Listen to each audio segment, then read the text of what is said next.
গোলপাতা, তার সামনে সেজি গাছ। কত সুন্দর একটা পরিবেশ।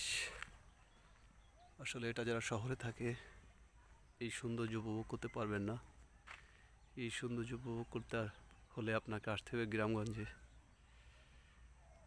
হচ্ছে একটা রাস্তা, খুব নিরিবিলি পরিবেশ। রাস্তাটা তেমন জনগণ নাই।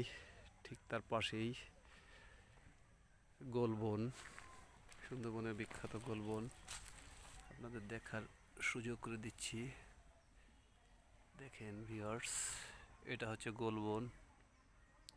গোল ফল, গোল পাতা এবং তার পাশেই সেজি গাছ। মনে হয় শিল্পীর আঁকা একটা ছবি।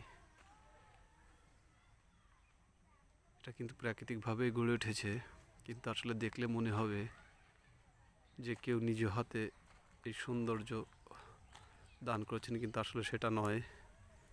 এটা একমাত্র আল্লাহ প্রদত্তই। এটা দেখলেই যে কোনো মানুষের ভালো লাগবেই।